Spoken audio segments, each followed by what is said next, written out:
This is the Solid Signal podcast for the week of June 3rd, 2024, and we are off and running. It is the month of June, and even though summer doesn't officially start for about another 3 weeks, I think we can all agree that summertime is here, and with that comes beach time, surf time, whatever you prefer, hot dogs, beers, brats, everything that comes with the summer season.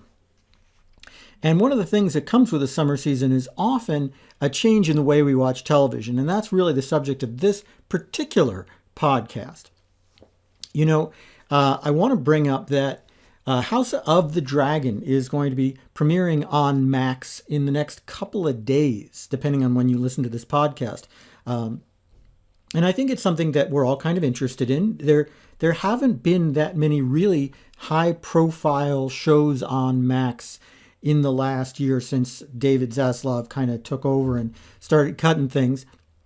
And it's great to see that House of the Dragon is still on the docket and something that we can enjoy. But I want to bring up, when it comes to House of the Dragon, something that a lot of folks complained about last year, and I personally also had a little bit of an issue with. And what I'd really like to see is some sort of improvement in that this year. You see, House of the Dragon last season was produced by the same person who produced the episode of Game of Thrones that took place completely at night. And this individual is, they are of the opinion that if you think that something is too dark to see, that is your problem. That is a problem with the way that you've calibrated your television or your viewing environment or something like this. And you know, I kind of get it. I do. You don't necessarily, as an artist, want to pander to the lowest common denominator and make everything so weak that it can't be seen or really appreciated. But there has to be something of a middle ground here, I would think, because we've seen this a couple of times in the last several years, where there have been issues where you couldn't hear or understand the audio, or where everything was really too dark to understand on an average television. And that is because, yes, it is true that most people do not professionally calibrate their televisions or their audio systems, and so you may not be getting exactly the same experience that they have in the editing suite when they're taking a look at the thing. But I ask myself, is that an excuse to do this, to go this way? We're in a transitional phase, and I think that we all kind of know that. Up until about 10, 15 years ago, in order to really get more or less anything on video, you had to use a lot of lighting. There was really no getting around it, because the way the cameras were set up, if you did not have a lot of light, all you got was black, and that was it. And now you have these incredibly sensitive cameras that actually can, you know, they can work in lower light levels than people can actually see and still produce a high quality picture. And so if you want to do an entire scene completely in candlelight or after dusk or in the middle of the night, you can do it. From a technical point of view, it can be done. And the same thing with audio is, they've got a lot more sensitive audio equipment now that can capture a higher amount of dynamic range than was previously possible. And so you can have people, you know, really whispering extremely quietly, and at the same time you can have these really loud explosions, and can all be on the same track, and you can appreciate it. And yes, I think in a perfect environment where everybody was in, for example, a movie theater, that would be something that you want to see. But there is not always a perfect environment when you're watching TV. There are other people in the room who might be talking or doing something, or you might not be able to turn all the lights off, or you might not have a TV that is perfectly calibrated to the Dolby Vision standard, or a Dolby Atmos capable audiovisual receiver. And that should be okay too. You might be just watching this thing on your phone, and that should be okay too. I was always taught, you see, that communication is not only the art of transmission, but reception. In other words, it's not enough for an artist to put something out in the world. It doesn't truly exist as a work of art if it is not received and perceived by people. And I think when it comes to video and audio, that's never been more true. Is your dialogue really hitting where it needs to hit if nobody can understand it? Is your great cinematography really worth all of that extra time that you put into it if all people are seeing is this dark blue and brown and black mess? You can have it both ways, folks. You absolutely can. What you can do, for example, and HBO does not do this, and I wish they would. I've written about this on the Solid Signal blog, is create a second simple version that is not HDR, not Dolby Vision, and with some compressed audio, and use that for the broadcast TV version, since there is no 4K Dolby Vision version of HBO at this point. So what you're getting is kind of clipped, and it just doesn't look really good if you're looking at it on anything but something capable of putting out Dolby Vision. And even if you are, that's another thing. A lot of people complain about Dolby Vision, and one of the most popular articles on the Solid Signal blog is asking why Dolby Vision seems so dark compared to other shows that don't use it. And the answer comes down to a lot of TVs are rated for Dolby Vision, and the way that they get that rating is by lowering the overall brightness so that they can show things that are dark enough to meet Dolby Vision requirements.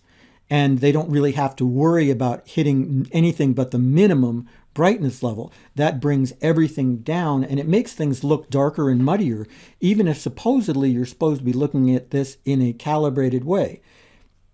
There's a newer version of Dolby Vision called Dolby Vision IQ that at least uses light measurement to try to figure out if the room is dark enough for a true Dolby Vision presentation. But most TVs don't have it yet. It's still kind of confined to more or less expensive televisions. So already you've got the situation where you've got producers like HBO doing a Dolby Vision, Dolby Atmos mix, and they're also doing a mix down to stereo or 5.1 and standard definition or standard range, so that this is what people who don't have Dolby Atmos, Dolby Vision are getting. Spend a little more time on that, and if people just don't have that technology or they don't want to use it, they should still be getting something that is watchable without having to turn off all the lights in the room and keep everybody exceedingly quiet. Because that is the essence of it. Because the art itself exists only in a vacuum unless people are capable of perceiving it and truly taking it in. I hope that the people who produced season 2 of House of the Dragon, and I don't know if it's the same folks, take that a little bit into consideration and try to produce stuff that people are capable of watching and capable of enjoying. And because you're not helping anybody by just saying, oh, well, sorry, you don't have the perfect system, therefore I'm going to ignore that.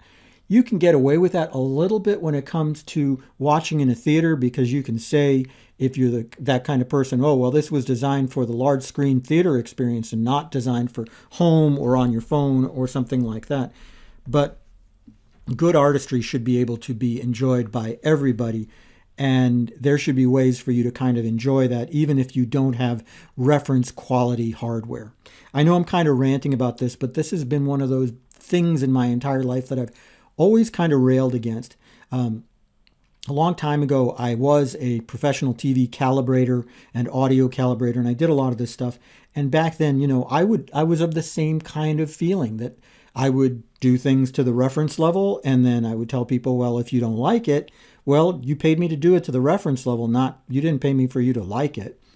And well, okay, I was true, and I was being, honest on that, but I wasn't doing any service to what they wanted to see and what they wanted to hear.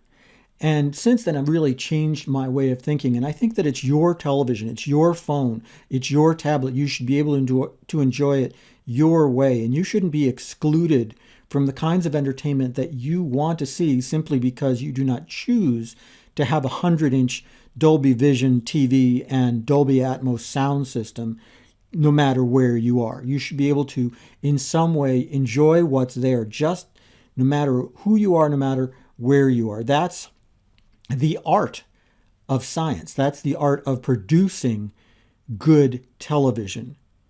The art of creating just art that stands alone and can only be seen in a particular place, that's one thing. But that's not what television is. Television is something to be received and enjoyed by people wherever they are. And just because we have grown past the technical limitations of what we have to use in order to create things doesn't mean that we should abandon the good ideas that created good television, good audio in the past. It's just that simple. And I know I'm kind of ranting about it, but as I said, it's something that I felt very strongly about. I feel strongly about it now, and I felt strongly about it in the past. And I'm kind of curious to hear if it's something that you all feel strongly about as well, or if you think that I'm wrong and that everybody should just kind of shut up and, calibrate everything to reference levels. And if they choose not to do that, well, then they have not got a leg to stand on. That's up to you. Leave a comment anywhere that you get this podcast, whether it's on YouTube, any of the podcast aggregators that we're on, and I think we're on 7 or 8, or if you're seeing this at the Solid Signal blog or one of the other places where it's syndicated, leave a comment. I will find it. If it's on social media, I will find it. I will respond. I'd love to have a conversation about it because that's what this is about. What I record isn't just for the abstract artistry. You see, it's intended to be consumed and intended to start a conversation. It's intended to be something that you, the listener, get something out of. It's not just something that I'm here talking all to myself and not saying anything else there. Anyway, that's about it for the Solid Signal podcast for this week. Like and subscribe, and as I said, leave a comment. Makes me look good to my bosses.